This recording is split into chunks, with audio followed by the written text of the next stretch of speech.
चलिए, कल हम लोग स्टार्ट किए थे सर्कल, वृत्त। वृत्त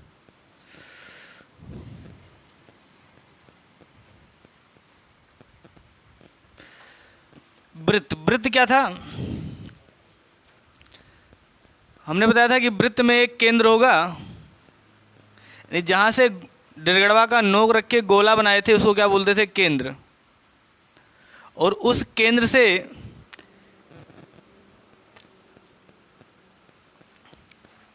जहाँ जितना बड़ा गोला बनाए थे, यानी जहाँ पर पेंसिल का नोक रखते थे उसको क्या बोलते थे? वृत्त की त्रिज्या। वृत्त की त्रिज्या एक आते थे ना। हमने कहा था जो ये रेखा है, यानी इस केंद्र से समान दूरी पर जो रेखा है इसको क्या बोलते हैं? परिधि। और वृत्त की जो त्रिज्या होती थी उसको किससे लिखते थे? आर से। और अगर वृत्त के त्रिज्या को डबल कर दें तो इसको क्या बोलते थे? व्यास। यानी ए भी आपका क्या था? व्यास है। और ए ओ या ओ भी क्या था? वृत्त का त्रिज्या।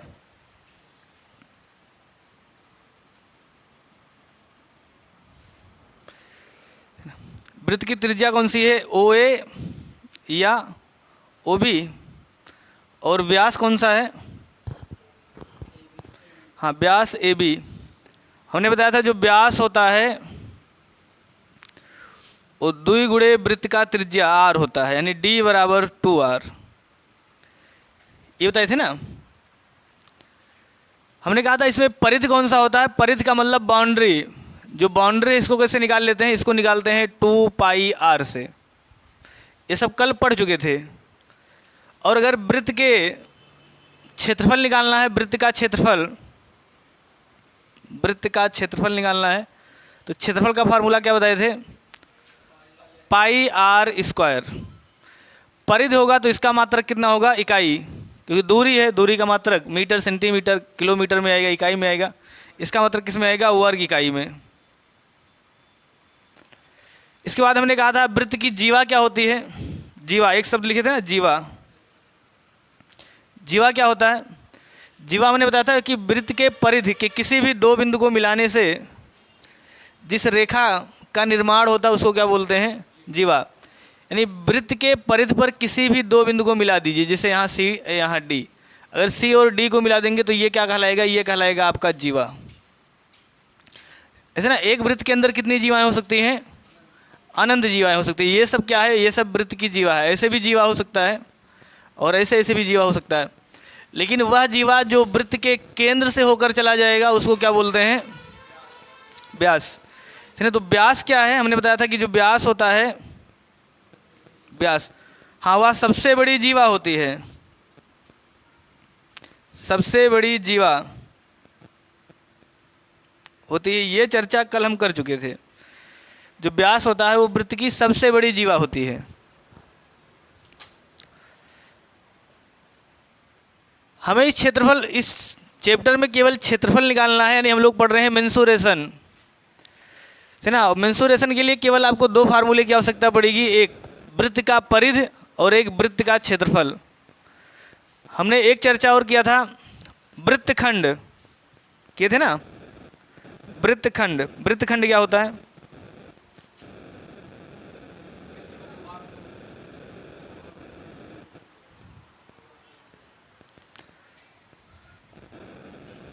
हाँ, हमने कहा था वृत्तखंड का मतलब कोई अगर वृत्त है तो इस वृत्त को अगर कोई एक जीवा है जो 2 भागों में बांट दे, इधर हो जाएगा दीर्घ वृत्तखंड, दीर्घ वृत्तखंड, और इधर हो जाएगा लघु वृत्तखंड। सही ना? दीर्घ वृत्तखंड और लघु वृत्तखंड। एक हमने और बताया था कि एक होता है त्रिज्यखंड। त्रिज्यखंड क्या होगा? त्रिज्यखंड, त्रिज्यखंड का मतलब इसी वृत्त को एक ऐसा खंड जो उसके त्रिज्या द्वारा काटा गया हो, जैसे ये वाला। तो ये वाला कौन सा होगा? इसको बोलते हैं त्रिज्यखंड, यानी त्रिज्या के द्वारा काटा गया खंड, टुकड़ा, भाग। तो आपसे पूछेगा इसको क्या बोलते हैं, त्रिज्यखंड। आपसे पूछे इधर वाला भी दीर्घ त्रिज्यखंड है, दीर्घ त्रिज्यखंड है, और ये वाला लघु त्रिज्यखंड है। अगर इसी वृत्त की त्रिज्या को हम ऐसे सीधा करते करते जाते तो एक समय ऐसा आ जाता कि ये व्यास बन जाता, इसको दो आधे आधे भागों में काट देता, तो उस समय वृत्तखंड हो जाता। क्लियर है ना, समझ में आ रहा अपन?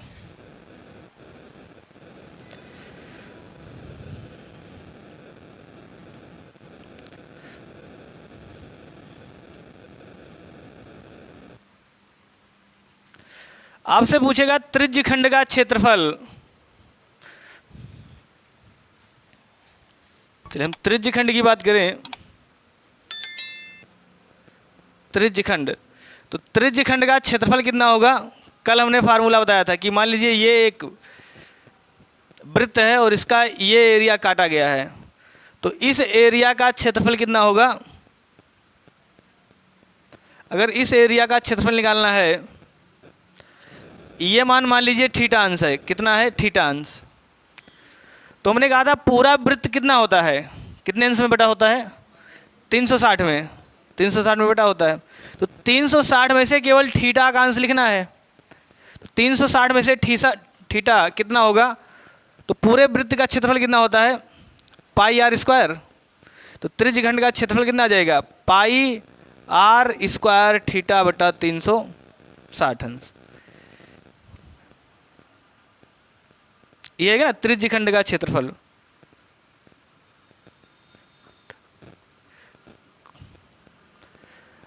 हमने कहा था एक आपसे पूछेगा चाप की लंबाई। चाप कौन सा होता है? जिसे यहां से यहां तक, सही ना, ए और बी। तो ए और बी का मतलब ये जो ये वाली रेखा, इसको बोलते हैं चाप।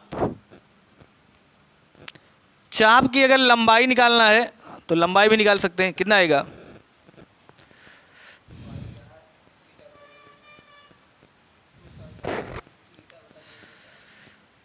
हाँ, चाप की लंबाई हमने कहा था कि पूरा फिर से 360 अंश का है, तो 360 अंश पूरा लिखेंगे।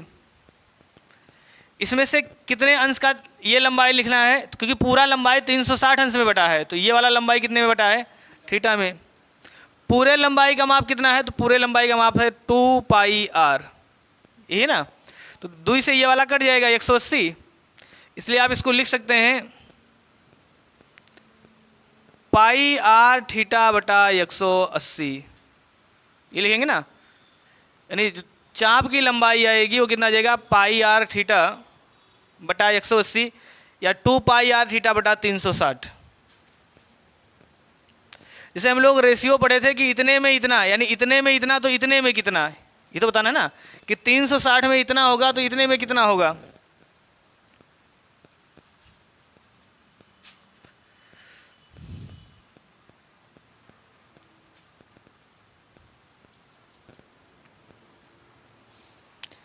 एक एक नियम लिखा है। जैसे 360 अंश पर पूरा वृत्त की लंबाई कितनी आती है? ऐसे तो लिखते हैं 360 अंश पे पूरे वृत्त की लंबाई कितनी आएगी? तो पूरे वृत्त की अगर लंबाई की हम बात करेंगे, यानी परिध की लंबाई की बात करेंगे, तो आप कहेंगे 2 पाई आर। तो इतने में इतना, तो थीटा में कितना आएगा? आप थीटा में बता देंगे कितना आएगा? 2 पाई आर थीटा बटा 360, ये तो लिखेंगे ना।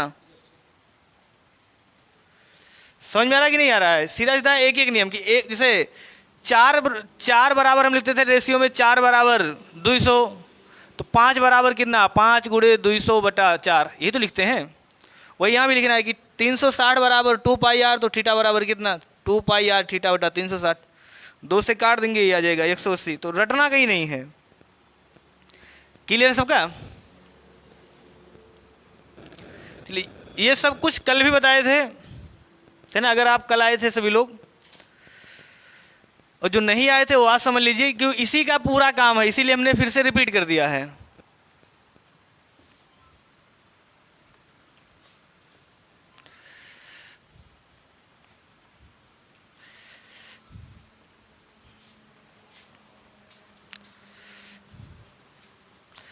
क्वेश्चन लिखिए। चलिए, एक दो सवाल क्वेश्चन लिखिए। एक वृत्त की त्रिज्या 7 सेंटीमीटर है तो वृत्त का परिधि तथा का क्षेत्रफल हो वृत्त की 7 सेंटीमीटर तो वृत्त का और उसका कितना होगा?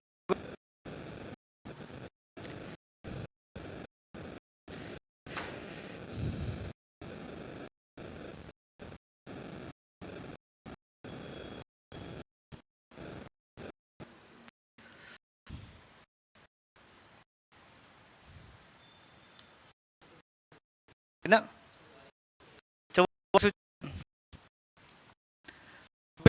परिधि निकाल, परिधि का मतलब बाउंड्री इसको बोलते हैं, और परिधि बराबर फार्मूला पाई आर, 7 और का आएगा 7 से काट देंगे 22 दूनी 40 इकाई। अगर क्षेत्रफल निकालना तो क्षेत्रफल कितना आ जाएगा?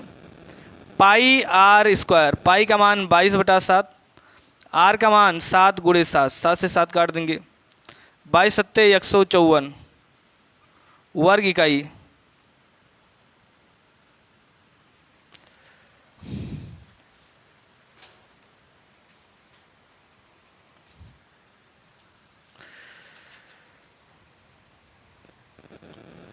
लग जाएगा सबका?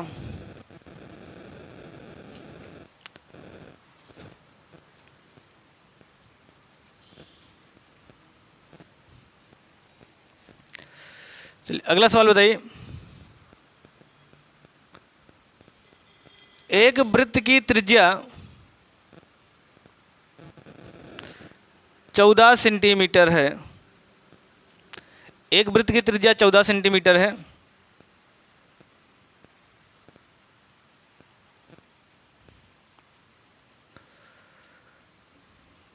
तो उस वृत्त का क्षेत्रफल कितना होगा? ये वाला हो गया था।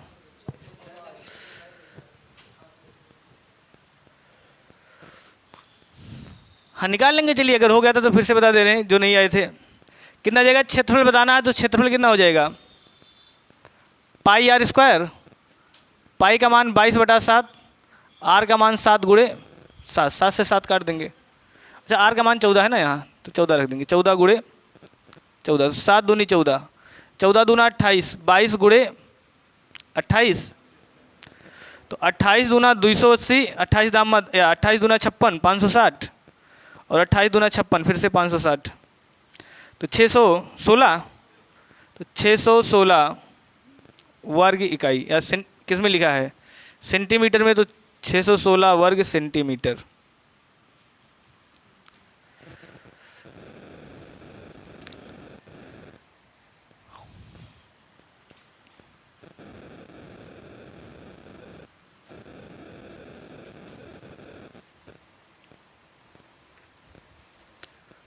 कोई ऐसा जो ना लगा भाई ये बिल्कुल बेसिक था, कल यहाँ तक हम लोग पढ़े थे, क्या हुआ?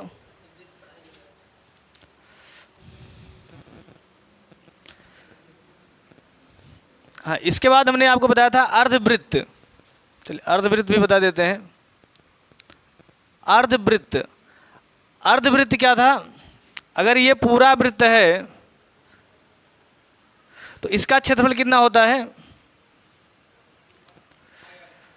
हाँ इसका क्षेत्रफल कितना होगा? पाई आर स्क्वायर।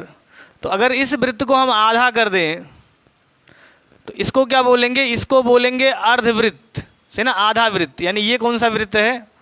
आधा। तो अर्धवृत्त का क्षेत्रफल कितना होगा? अर्धवृत्त का क्षेत्रफल, तो अर्धवृत्त का क्षेत्रफल हो जाएगा 1/2 पाई आर स्क्वायर। यानी पूरे वृत्त के क्षेत्रफल का आधा कर देंगे, सही ना, 1/2 पाई आर स्क्वायर। और अर्धवृत्त का अगर परिधि पूछेगा, क्या हुआ? अरे तो क्षेत्रफल तो वही निकलेगा ना, क्षेत्रफल तो वही आएगा। जैसे पूरा खेत अगर 10 बीघा है तो आधा हाँ, अर्धवृत्त, अर्धवृत्त का परिधि, तो परिधि कितना हो जाएगा, तो पूरा परिधि कितना है, पूरा परिधि है 2 पाई r, तो हमें कितना परिधि लेना है, आधा, आधा कितना आएगा, इसी का आधा कर देंगे। लेकिन प्लस इसी में ये वाली बाउंड्री और जुड़ जाएगी, और ये बाउंड्री कितनी है, 2r है, तो प्लस 2r इसी में जोड़ देंगे, 2 से 2 कट जाएगा, कितना जाएगा, पाई r प्लस 2r इकाई।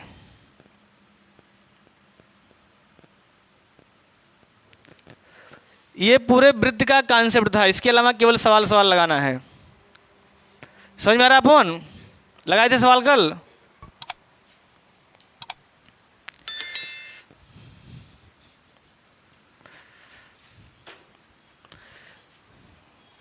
चलिए सवाल लिखिए अब।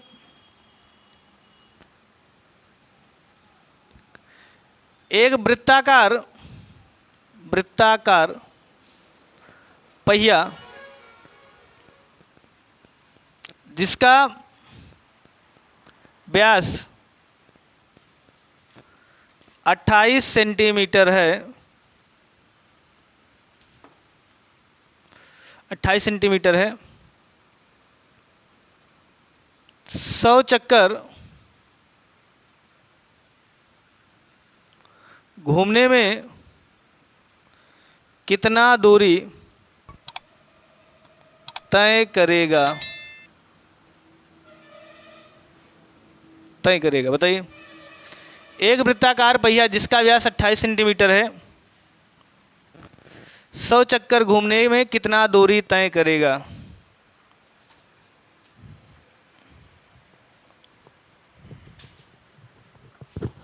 अठासी सेंटीमीटर,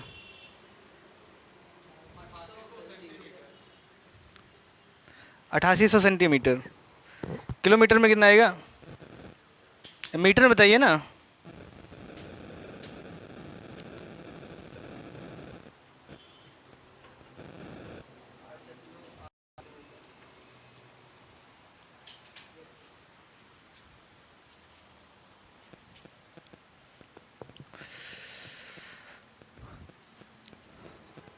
आपका कितना है, नहीं है आपका फोन, आपका आ गया, नहीं है। एक वृत्ताकार पहिया है, कोई भी वृत्ताकार आकृति होगा तो एक चक्कर में कितना घूमेगा। जैसे मान लीजिए अगर यही वृत्ताकार है तो एक चक्कर में कितना घूमेगा, हाँ एक चक्कर में वो उतने दूरी घूमेगा जितना उसका परिधि होगा, सही ना, ऐसे चलेगा। तो एक चक्कर में कितना घूमेगा, परिधि के बराबर। तो पहिए द्वारा, पहिया द्वारा एक चक्कर में चली गई दूरी, चली गई दूरी कितना आएगा, परिधि के बराबर।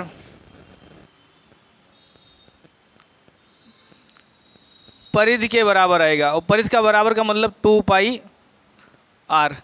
तो एक चक्कर में चली गई 2 पाई r, तो 100 चक्कर में चली गई दूरी 100 का गुणा कर देंगे, सही ना। तो 100 चक्कर में चली गई दूरी, 100 चक्कर में चली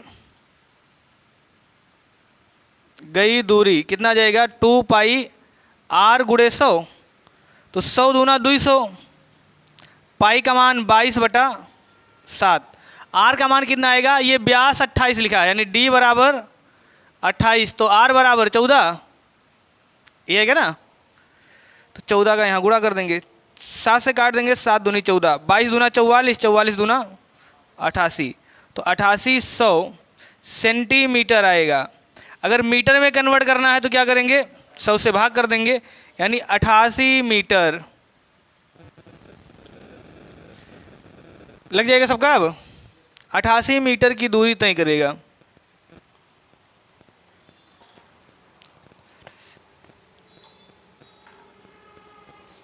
अठासी मीटर,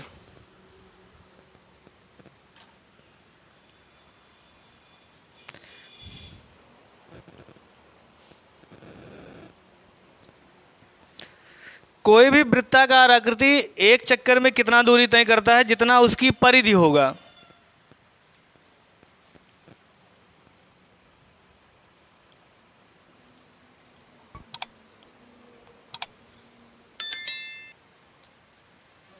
हाँ बताइए। सबसे छोटा मान,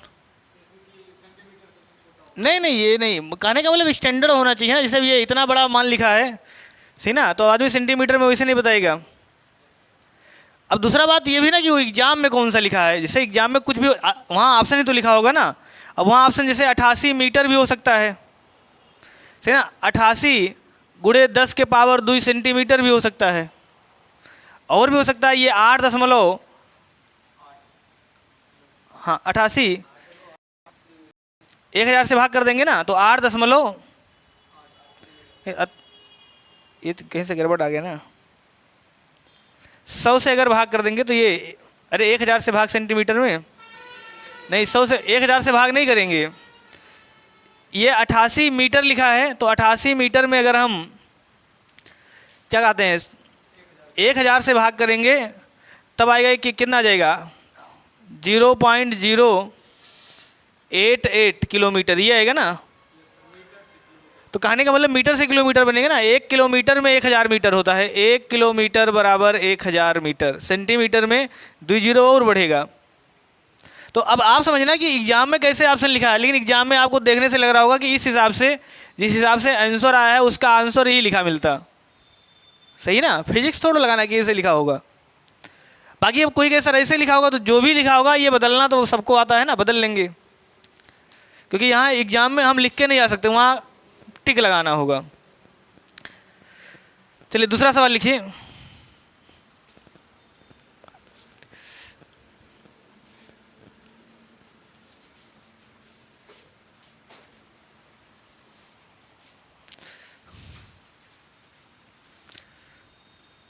एक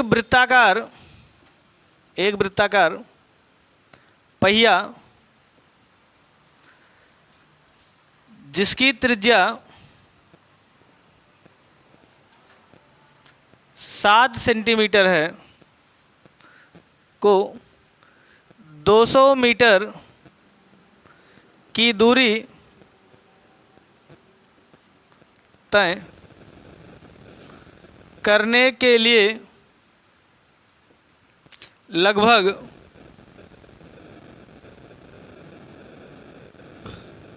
कितनी बार घूमना पड़ेगा।